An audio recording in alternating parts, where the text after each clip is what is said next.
star of gladness gleaming, to cheer the wanderer lone and tempest tossed. No storm can hide that peaceful radiance beaming, since Jesus came to seek and save the lost. Give me the Bible, holy message shining, thy light shall guide me in the narrow way. Ini ang inyo programa sa kahanginan, kaalam kag kaluwasan. Ang aton gingatuyo dire amo ang pag-ambag kag paghatag sang praktikal nga perspektibo sa mga semanal nga topiko sa aton nga leksyon sa eskwela sabatika. Ang aton metodo sa pagtuon sang leksyon hindi magasentro lamang sa teolohiya nga aspeto sang aton kaalam, kundi ini makumpleto nga pagtuon kag paghangop sakop ang teolohiya, kasaysayan, eksperyensya kag literatura sa lingwahe nga simple kag praktikal na pwede gid mahangpan sang maskin sino nga gusto makatuon sang mga pulong pinaagi sa leksyon sa eskwela sabatika. Gani, upbin niyo ako sa 30 minutos nga pag-review kag paghatag emphasis sa mga importante nga punto sang aton nga leksyon para sa siniiya nga simana. Sa liwat, ini ang kaalam kag kaluwasan, isa ka praktikal nga paghangop kag pagtuon sang leksyon sa eskwela sabatika.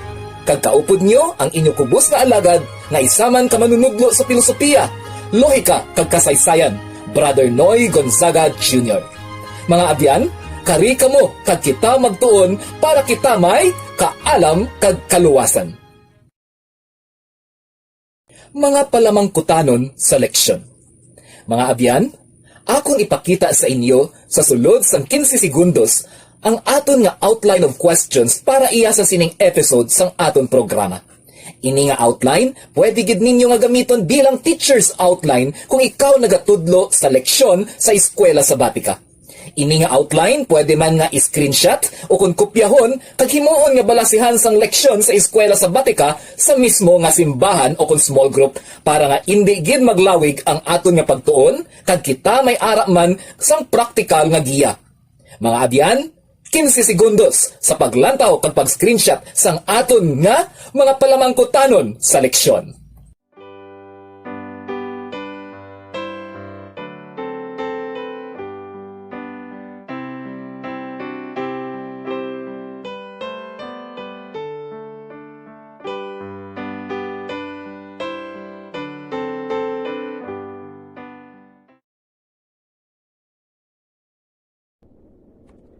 Maayo nga adlaw sa tanan. Welcome na naman liwat sa aton nga programa Kaalam kag Kaluwasan. Ini ang semanal nga pagtuon sang aton nga lesson quarterly. Kag sa subong nga semana ang coverage January 30 hasta February 5, 2021. Episode 2021-05. Kita karon ara na sa lesson 5 nga ang title amo ang Playing God, o kung may ara siya hiligay nun nga translation nga, Paghampang nga Ginoo. Liwaton ko ang titulo mga hinigugma, Paghampang nga Ginoo. Isa ka bes, may empleyado nga hindi magpati sa iya nga boss. Tungod sini, ini nga empleyado ginpatawag sang mas mataas pagid sang ranggo, kag ginakigan siya nga wala siya nagapati sa iya nga boss dira sa ila departamento. Ginbaton sang amo nga obrero ang akig kag pagsaway sa iya sang mas mataas nga management. Iya ini ginpamatian kag ginbutang sa iya paminsar apang sang siya na manuglakat. Nagpangayo siya sang gamay nga tinion para makahambal sang iya nga parte nga wala siya nagapati sa iya nga boss sa sinaiya nga departamento. Sang siya manugid na or nanugid na nga ang iya mismo nga boss amuman ang mandatos sa mga anomalya sa ila departamento. Bagay nga iya mapamatud-an bilang saksi kag may mga dokumento nga ara sa iya posisyon, siya man ginpamatian. Maskin insakto kag alakigan man gid ini nga worker. Kag wala siya nagtuman sa iya nga boss. Apang isa ka adlaw, nabatian niya nga ang iya nga boss wala na ginpatihan sa management na pahalina sa pwesto kag napamatud-an ang irregularidad nga iya ginhimo. Kung kisa mga hinigugma, kita maakigan, batuno naton. Apang kung ang mas mataas sa ato nakakita, nga kita ginakigan sa bagay nga dapat hindi man gali kita alakigan, kita bawian sang pagkaakig kag kita matinluan ang aton nga pangalan. Mga abyan, kaangay sining istorya, ang katawhan sang Dios nag-abot sa punto nga pertinagid ang pagsuway sa iya. Inigin kasubo sang Ginoo kay wala gid siya sang mahimo kung hindi tugutan niya sila maleksyon sang ilang mga sala nga mga decision, sala nga mga ginpatihan. Bagay nga nag-abot sa punto sang pagkalupig sang tribo sa mga anak sang Dios nga amo ang Juda sa kamot sang Babylonia. Ini ang gintugutan sang Dios nga maeksperiensyahan sang iya mga anak tungod kay sila wala na gid nagahimo sang insakto. Apang mga abyan, hindi amo ini ang gusto nga katapusan sang storya nga gusto sang Ginoo ipaintindi sa aton. Matapos matun-an ang mga importante nga mga leksyon sang mga nagtaralang nga mga anak niya, nag-abot man ang adlaw nga ining kalibutanon nga ginharian sang Babylon na perde man kag narumpag kag amat-amat nga nadula ang iya nga gahom hasta nga nangin isa na lang ini kaduta nga wala na sang gamhanan nga pagsakop. Huo mga hinigugma nga mga abyan, leksyon lang ang gusto sang Ginoo nga aton matun-an apang ang mga malaot hindi niya gid pagpadaugon kag ang mga maayo hindi niya habang buhay nga pagpaantuson. Ini ang maalamon nga pagpalakad sang Dios, bagay nga hindi kaya mahangpan dali-dali sang mga tawo nga nagahampang mangin Dios. Ang aton giya nga teksto makita sa Isaias 25 versikulo 9. Igaproklama sang tanan sa inang adlaw nga magaabot, siya ang Dios nga magaluwas sa aton, siya si Yahweh nga aton ginaantisipar. Kita magasinadya kag magselebrar kay kita iya luwason. Mga hinigugma, mga muyo anay kita. Amay namon nga yara sa mga langit, Ginoo, sa sini nga tinion kami nagapangayo sang imo balaan nga presensya, sang imo pagbulig kag giya, samtang kami magatipik-tipik ug magatuon sang leksyon sa sining semana. Kung tani Ginoo, ang amon nga pagkaintindi amo man ang imo nga gusto ipahangop sa amon, para kami tanan makatuon sang leksyon kag ma-apply namon sa amon mga kinabuhi subong man sa mga tawo nga magapamati sa amon. Amon ini tanan ginapangayo sa gamhanan nga pangalan ni Ginoong Hesus nga amon manluluwas. Amen. Mga abyan, ang pagpalangga sang Dios sa aton kaangay lang gid sang pagpalangga sang isa ka amay sa iya mga kabataan. Siya nagahatag sa mga layi, siya nagapahanumdom kag nagahatag sang rason kung nga ini nga mga layi importante. Apang kun ining mga kabataan magsupak, sila nakabalugid nga may ara sila sang kapinahan. Ang amay nakabaluman nga para maging pantay sa tanan kag para matuto ang mga anak nga nakasala, dapat gid ihatag ang disiplina ukon ang parusa. Apang pagkatapos ini, trabaho sang isa ka amay nga ipaintindi kung ngaa ang resulta sang pagpakasala dapat gid ma-experiensyan sa amo nga bata. Dayon, ini dapat iya hakuson parang ang pagpalangga sa gihapon mabatyagan kag mangibabaw. Ini ang nangin direksyon sang Ginoo sa pagtratar sa mga taga-Juda.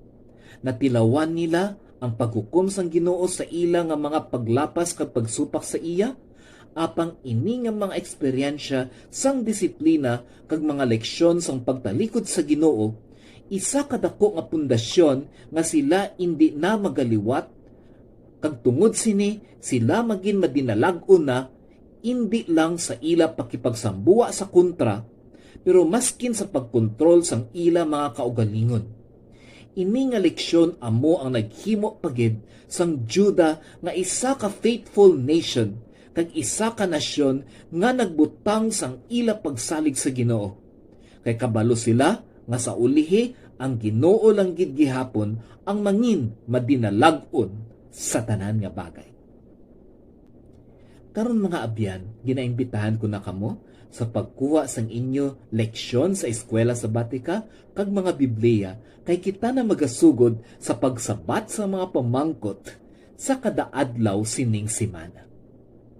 Para sa aton iya nga Sunday question, ano ang importansya sang pagdaog sang Babilonia sa mga katawhan sang Juda kag paano ini nakaapekto sa mga propesiya sang Biblia?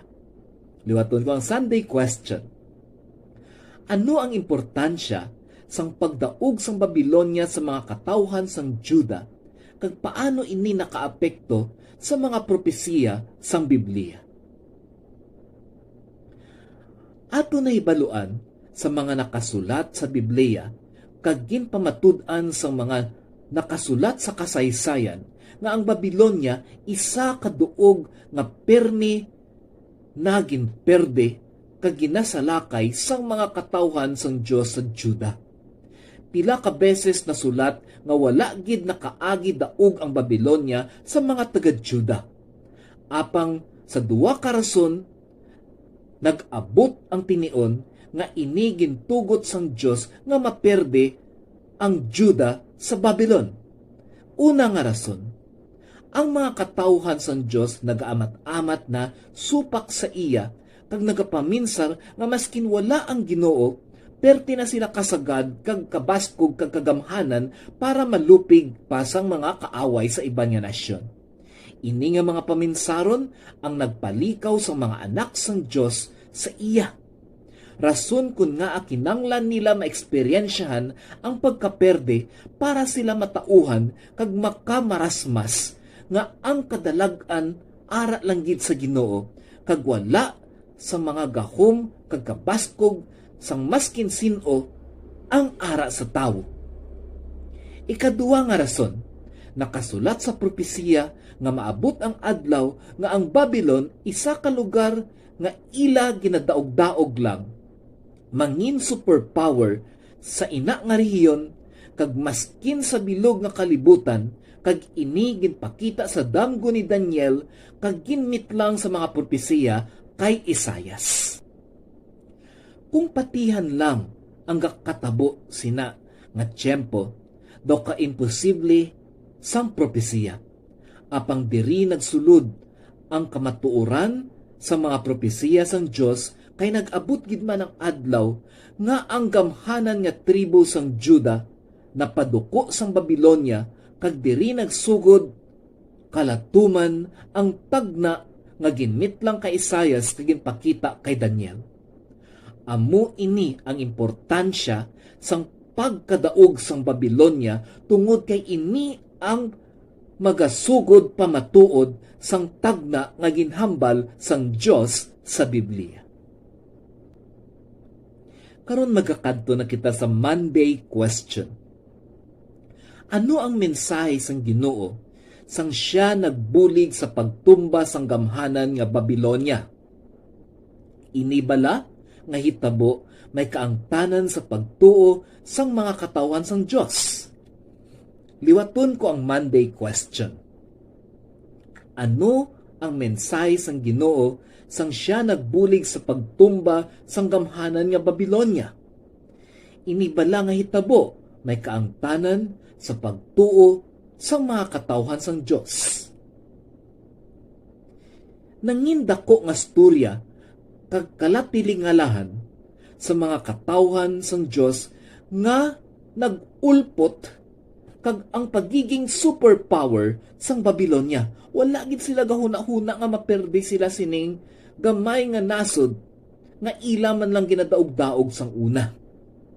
Apang sa nagabasa kag nagahulat gid sang pagkatabo sang tagna, ini ilagin kalipay nga natabo. Galing sang nagsugod na hari ang Babilonia, ang iban nga mga katawhan sang Dios nalipat na naman sang tagna, kag sila nagdangop sa Babilonia, kay abin nila inina ang ginharian nga wala na sang katapusan, wala sang kapildihan, kag amo na ang pinakamaggamhanan nga kaharian sa bilog nga kalibutan. Ini nga panumduman wala gid nagdala sang kalipay sa Dios nga ara sa langit. Tungod sini ginamat-amat na pahitabo sang Dios ang mga sunod nga na-mensionar sa tagna. Iya ginpakita nga ang Babilonia isa lang sa mga gamhanan nga mga ginharian nga isa-isa magahari kag magakaperde sa mga sunod-sunod nga mga kaharian man nga maghari sa kalibutan. Ang mga katawan sang Dios nagduda sini. Amo ang rason nga gintugutan sang Dios nga maperde ni Cyrus ang Babilonia, kag ang Medo-Persia naggahom sa sina nga tiyempo pagkatapos matumba ang Babilonia. Apang ginperde man ni Alexander the Great ang Medo-Persia, kag ang Grisya naman ang naggahom, kag ini nagpadayon suno gid sa nakasulat sa tagna. Diri naton makita nga ang Dios may ara sang rason sa sining pagbulos-bulos sa mga ginharian nga magahari sa bilog nga kalibutan. Una, para pamatud-an sa iyak katawhan nga wala sang ginarian nga magadugay kag mangin permanente sa sininga duta. Kay kadua, ang tagna indi gid magsala, mga hinigugma. Ari na kita sa Tuesday question. Nga ang isa kapag dumala kung wala na sentro sa gahom kag pagpalangga sa matuod-tuod nga Ginoo nga ara sa langit, ginatawag nga isa ka matapok kag indi lig-on nga pagdumala. Liwaton ko ang Tuesday question. Nga ang isa kapag dumala kag wala na sentro sa gahom kag pagpalangga sa matuod-tuod nga Ginoo sa langit, ginatawag nga isa ka matapok kag indi malig-on nga pagdumala. Sa kalibutan, may ara lang duwa ka klase sang pagdumala. Ini ang pagdumala nga sentro sa Dios, kag ang ikaduwa pagdumala nga sentro sa yawa. Mabalaan naton nga ang aton pagdumala nakasentro sa Dios kung ang tanan naton nga ginahimo makahimaya sa Dios, kag kun makapakita sang pagpalangga nga Dios nun sa aton mga gawi kag paminsaron. Luwas sini, iya na dayon tanan sang aton kaaway, inang pagdumala. Isa sa pinakahalata nga pagdumala nga indi iya sang Dios kag iya sang aton nga kaaway, amo ang pagsentro sang tanan nga butang sa kaugalingon. Kung kita magadumala pero sa personal nga kredito, para sa pagpakita pagid sang mataas naton nga bugal, kag para nga kita ang tahuron kag simbahon sang mga katawhan, kag indi nga ang Dios nga naghatag sa aton sang tsansa nga magdumala, ini tanan kinaiya sang yawa nga amo ang gusto magtugas ang pagdumala nga sumala sa gusto ni Kristo. Ini nga isyo sang pagdumala hindi lamang iya problema sa mga katawan sang Dios sang una pa nga panahon kabilang ang Juda kag Israel. Apang ini kaupod man sa mga tagadumala sang aton nga mga simbaha kag mga institusyon subong iya nga panahon kag subong nga tinion. Kung Ginoo ang aton ginahimaya, kung Ginoo ang sentro sang aton pagserbisyo, Hapos lang tani ini makita sang mga tawo sa aton palibot ilabi na gid sa mga nagaserbisyo sa sistema nga kabilang sini. Kung Ginoo ang aton sentro, hindi mabudlay ang magbuhi sa gahom kung kita kabalo nga kita hindi na epektibo sa buluhaton sang Ginoo.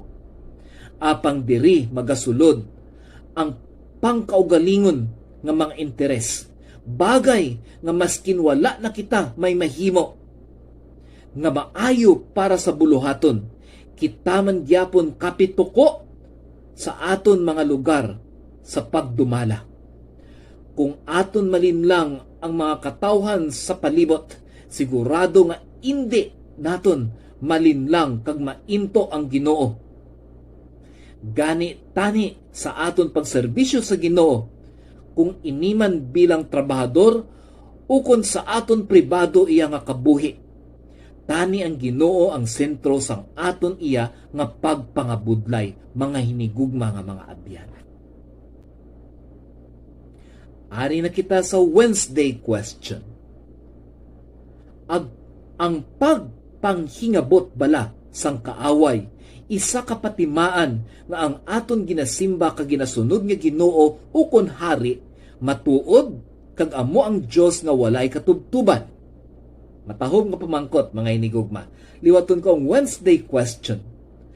Ang pagpanghingabot bala sang kaaway, isa ka patimaan nga ang aton ginasimba kag ginasunod nga Ginoo ukon hari, matuod kag amo ang Ginoo nga walay katubtuban.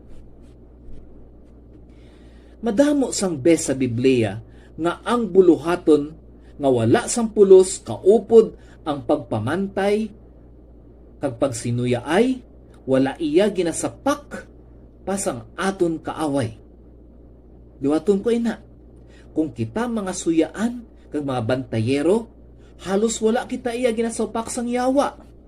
Nga tungod kay ini nga mga tawo, kag ini nga mga katawhan nga nagahimo sini, hindi niya na dapat problemahon kay iya naman ini nga mga tawo. Ang mga buluhaton iya naman sang yawa. So nga ahilabtan niya pa ini. Amuni ang luhika nga ang ginahingabot sang kaaway, amo iya ang mga tawo nga nagaalagad sang insakto kag putli sa Ginoo. Kung aton madumduman, ang isa kapanalan-awon ni Sister Ellen G. White, ginpakita sang Dios sa iya mga alagad na ang pakadto sa kalibutanon niya kasadyahan, kung diin may ara sang paindis-indis, panuyaay, intuanay, kag pagpakita sang bugal, ang dalan diri perti kaligwa, kag halos wala balakid. Maayo ang pag-iwag sa mga suga, kag ini madamo sang nagalakat, kag wala sang pagduwag-duwa ang mga nagalabay diri ukon problema man nga ginapasan. Apang sa dalan pakadto sa kamatuoran, kag sa dalan nga nagasentro gid sa direksyon ni Kristo, kung diin kamatuoran lang, paghigugma, kag pagkaputli ang pwede dalon, ini nga dalan makitid, halos damo lubak-lubak, puro pilas ang kilid, kagamay lang nga pagkasandad pwede gid mahulog o kung madisgrasya ang mga nagapanglakaton sa sininga dalan. Ini isa ka mensahe sang Dios pinaagi sa iya nga propeta nga magaabot ang adlaw nga ang nagadala sang maayo kag tama nga mga balita sang Dios may kaangtanan sa tama nga iglesia kag pagtuo, pangahingabuton sang kaaway hasta sa punto nga ang kabudlay magabutang sang aton pagtuo sa alanganin.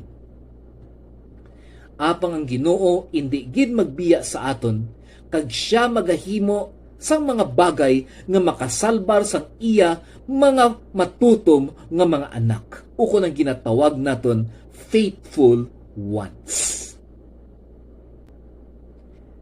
Mga abyan, ari na kita sa Thursday question.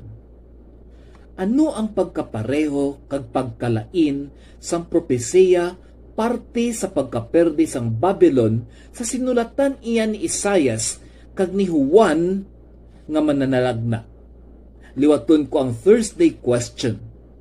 Ano ang pagkapareho kag pagkalain sang propesiya parte sa pagkaperde sang Babylon sa sinulatan iya ni Isaias kag ni Juan ang manalagna? Ang propesiya nga ginpakita kay Isaias, kay Daniel kag kay Juan nga manalagna pwede nga nagkalain-lain nga perspektibo apang ang sentro nga buot sing ganon palareho gid lamang. Klaro ina, palareho gid lamang. May kaangtanan ini sa Babylonia nga pagaperdihon sang Jerusalem. Apang may isa ka punto diri nga nagpaburon o kung hindi nagpaklaro sang paminsar ni Isaias. Nga tungod sini, abin niya ang ginatukoy sang propesiya amo ang pagkaperde sang literal nga Babylon sa mga kamot sang mga taga-Jerusalem. Ini nga paminsaron natuga tungod kay sina nga tiyempo halos perdi na kaayo kag tagilid na gid ang mga katawhan sang Dios kagapangita sila sang instant victory para nga makapungko liwat sa trono sang gahom. Kung aton analisahon, tawhanon gyapon nga pagbalay sang paminsar para nga makabangon halin sa indi mabaton kag makaon nga kaperdihan. Apang wala nakita ni Isaias nga ini nga propesiya may kaangtanan sa symbolikal Babylon nga buot sing ganon ang kalibutan kag ang New Jerusalem nga amo ang langit nga magapanaog. Mga hinigugma, ini nga pagka-misinterpret ni Isaias sang tagna, isa ka pamatuod nga ang pagtuon sang tagna hindi lahog-lahog kag pertigid man kabudlay. So ang gina-refer diri sang tagna amo ang new heavens nga magapanaog diri amo inang New Jerusalem kag ang earthly Babylon nga amo ang kalibutan. Okay? Karon na pamatud-an naton nga budlay man gid magtuon sang tagna kay maskin gani si Isaias nagsala. Naa propeta na gid ni sang Dios mahimo pa gani nga hindi maintindihan ang tagna but singaron mabudlay ang pagtuon sang tagna. Amo ni ang rason kun ngaa kita ginahangkat gid sang aton nga leksyon sa eskwela sa Batika nga mangin alerto sa aton pagtuon kag ini mahimo lamang kung kita padayon sa pagtuon kag pagdiskubre pagid sang mga nakasulat sa Biblia ilabi na gid sa punto sang tagna. Ari na kita sa reflective question number 1. Kung ang Ginoo sang pagpalangga, pwede man bala siya mangin Ginoo nga magaguba kag magapabagsak sa mga katawhan nga nagasupak sa iya nga mga pagtudlo. Liwaton ko ang reflection question number 1, matahom ini mga hinigugma. Kung ang Ginoo sang pagpalangga, pwede man bala siya mangin Ginoo nga magaguba kag magapabagsak sa mga katawhan nga nagasupak sa iya ginatudlo. Isa ini kapamangkot nga daw medyo borderline ang punto. Apang ang aton leksyon naghahambal, Ginoo mismo ang nagtugot kag naghatag suporta sa mga tawo ni Cyrus sang Medo-Persia para nga ang Babylonia magakamang kag mapyerde. Kung ang Ginoo nagasuporta sang aton buluhaton nga maayo, rason ko nga kita pagid iya pakamayuhon kag sigurado nga itugot nga mangin malipayon, ini iya man himuon ang dapat niya himuon sadtong mga wala na gid nagabalikid sa iya. Sadtong mga tawo nga naglikaw kag naghimo sang sayop sa iya. Siya magatugot nga sila madasma o kung mahulog sa mga pagpilaw para makabalo sila nga malayo na gid sila sa Ginoo. Mahimo nga aton paminsaron ini nga akto daw hindi na akto sang Ginoo apang aton lantawon ang rason sa likod sang akto bag-o naton husgahan ang akto mismo. Liwaton ko, kung kisa ginalantaw naton nga ang akto sang Ginoo hindi maayo, apang aton siya ginhusgahan nga wala naton ginlantaw ang rason sa likod sang amo nga akto. Kung kisa kita nagadali-dali sa paghusga sang mga gintugutan kaginhimo sang Ginoo, apang wala nakita naton kag napadalman sang aton analisis kung nga kinanglan ina sang Ginoo tugutan. Karon nga agin tugutan man gid sang Ginoo ang kaperdihan kag kalaglagan sang iban. Suno sa aton nga natun-an sang nagligad pa iya nga mga leksyon, ginatugutan ini sang Dios para maeksperiensyahan sang iya mga katawhan ang kasakit or ang kasakit sang resulta sang iya paglapas sa Ginoo. Rason kun naa madumduman niya ang alagyan balik pakadto sa tiilan iya sang iya Dios, sang iya Ginoo nga among Ginoo sang kamatuoran nga ara sa langit. Karon sa aton ulihi nga pamangkot, reflective question number 2. Nga hindi mahapos sa isa ka tawo ang maghampang o kung maghimo sang parte sang pagka-Diyos? Ano ang ara sa tawo nga pwede magadisturbo sang paminsaron nga pagka-Diyos nun? Liwaton ko, reflective question number 2. Nga hindi mahapos sa isa ka tawo ang magahimo sang parte bilang Diyos. Ano ang ara sa tawo nga pwede magdisturbo sang paminsaron nga pagka-Diyos nun? Ang tawhanon nga bugal, tawhanon nga pananaw sa kaugalingon, tawhanon nga kadalok, kag tawhanon nga pagkasuya, pila lamang sa mga bagay nga kinaiya sang tawo nga dapat hindi mangin parte sang kinaiya sang Dios nga nagadumala sang madako nga kasakupan nga amo ang kalibutan. Amo ni ang rason kun nga hindi kaya sang tawo maghampang bilang Dios o kon mag-akto bilang Dios tungod kay ang tawo masami unahon niya gid ang iya kaugalingon bag-o siya maminsar sang kamaayuhan sang iban. Amo ini ang rason kun nga sa storya sang mga ginharian kag mga hari sa panahon ni Isaias, wala gid sang nagwa nga nagdumala kapareha sang Dios. Kay sila tanan nadalagid sa tentasyon sang manggad, gahom, bugal kag kredito sa ila nga pangalan. Pila ka adlaw kung kita natawgon sa pag-alagad sa mga katawan sang Ginoo sa maskin anuman nga pamaagi, tani kita magadumala sang wala sang bugal, wala sang pagkadalok, wala sang pagkahulog sa gahom or pagkahubog sa gahom, wala sang pagkagahaman sa manggad, kag wala sang hidden agenda nga amo ang pagpahamot sang aton pangalan, kay indi ini ang plano iya sang Dios, kag indi ini amo ang direksyon sang Ginoo. Mga abyan, kung kita lang magasunod sa Ginoo, nagasaad gid siya nga kita magin madinalagon. Indi madali apang napamatud-an gid perme sang balaan nga kasulatan ang saad sang Dios nga ini magakatabo, kag sigurado gid nga sa punta kita magin madinalagon sa Ginoo.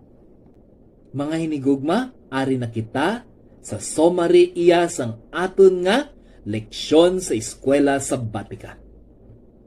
May ara lang kita 5 ka importante nga punto sa aton leksyon nga dapat gid naton hinumdumon kag indi pagkalimtan. Punto numero 1. Ang pagdaog sang Babilonia sa tribo sang Juda nakasulat na sa tagna. Amo ini ang rason nga maskin mabudlay patihan, inigid matabo tungod kay ang tagna amo ang sentro sang aton nga mga doktrina kag mga kamatuoran nga ginatindugan bilang mga matuod-tuod nga mga anak sang Dios. Punto numero 2. Wala sang gamhanan nga nasyon o kung ginharian nga mga magamonopoliya sa kalibutan. Tanan sila magaabot sa punto sang katapusan tungod kay wala sang gahom nga mas mataas pa kaysa Dios nga ara sa mga langit. Diwatong ko ina. Tanan sila magaabot sa punto sang katapusan o kung kapildihan tungod kay wala sang gahom nga mas mataas pa kaysa Dios nga ara sa mga langit. Initanan klaro nga natuman sa tagna nga ginhatag sang Dios sa kay Isayas, sa kay Daniel, kag sa kay Juan nga manalagna.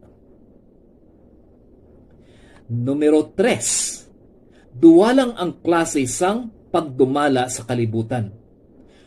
Kung ang pagdumala wala nakasentro sa kay Kristo kag sa iya nga hindi matungkad nga pagigugma, ini nga pagdumala iya sang kaaway sang Dios. Importante gid nga ang aton pagdumala sa mga katawhan sang Dios nakasentro sa Dios mismo kag hindi sa aton nga mga kaugalingon. Ikaapat nga punto. Ang hambal sang katigulangan, wala sang mangga nga wala bunga nga ginabato. Ini matuod mga hinigog mga abyan.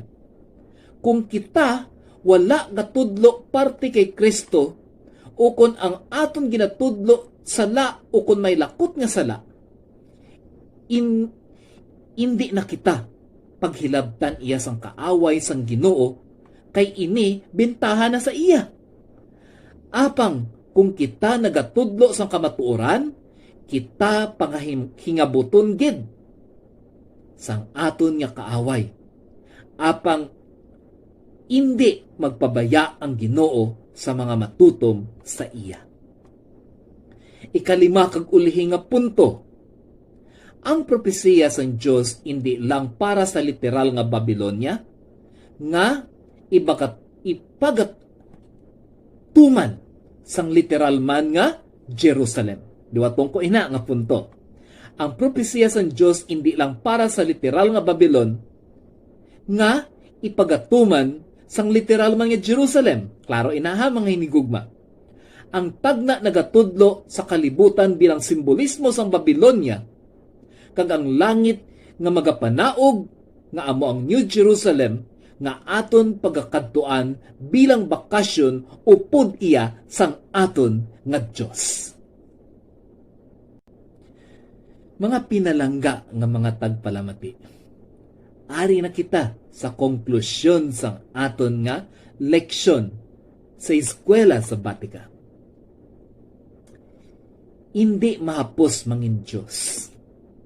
Una, tungod kay ang aton tawhanon nga mga batasan sigurado gid nga magalipod sang aton insakto nga mga panalan-awon.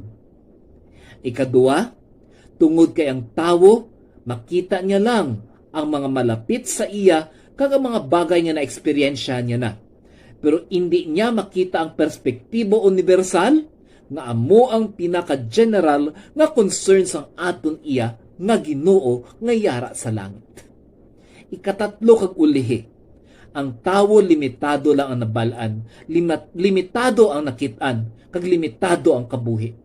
Apang ang Dios isa ka omnipresent, omniscient, kag omnipotent nga amay nga aton iya ginasimba. Amo ina nga iya gid magampanan sang perpekto ang iya pagka-Diyos. Mga hinigugma, diri nagtapos iya ang aton leksyon kag review sa leksyon sa eskwela sa Batika. Tuguti nyo ako nga magpangamuyo bag-o kita magapormal nga magtapos ang aton nga diskusyon. Amay namon nga yara sa malang. Ginoo, salamat sa success ang amon nga lesson study sa sinigid nga tinuod. Salamat sa paggiya kag sa pagiging reviewer namon sa mga punto nga amon hindi maintindihan. Kung tani Ginoo, ang kaklaruhan kag ang iwag nga amon nabaton sa sini nga pagtuon, amon man ma-share sa mga katawhan nga nagahulat nga silaman matipik-tipikan sang tinapay nga unod sining leksyon sa sini nga semana, nga kami magadala kag kami maga-share sa ila pinaagi sa mga klase sa eskwela sa sabatika. Ginoo, salamat sa mga tinion pareho sini nga kami makatuon sang balaan nga kasulatan pinaagi sa pagtuon sang tagna kag sa pagtuon sang leksyon sa eskwela sabatika. Amon ni tanan ginapangayo sa gamhanan nga ngalan ni Kristo Jesus. Amen. Mga hinigugma, isa na naman kasimana nga leksyon ang aton iya nga natun-an. Isa na naman kasimana na kita hindi magakita. Pero kamo magatuon ng yapon sang leksyon kag kung kita magkita liwat, tugutin nyo nga ang inyo alagad nga si Brother Noy Gonzaga sa programa nga Kaalam kag Kaluwasan magaupod sa inyo review sang leksyon sa sunod naman iya nga semana. Ang Diyos magpakamaayo sa aton tanan.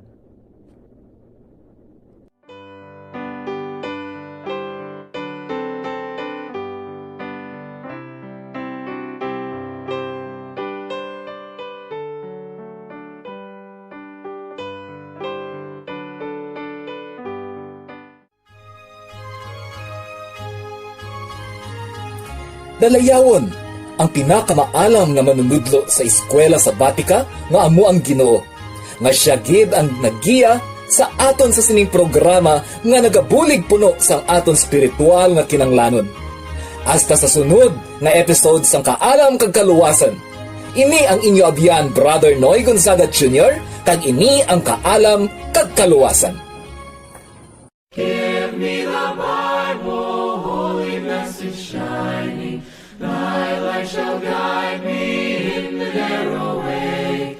Precept and promise, one love combine, till night shall vanish in eternal day.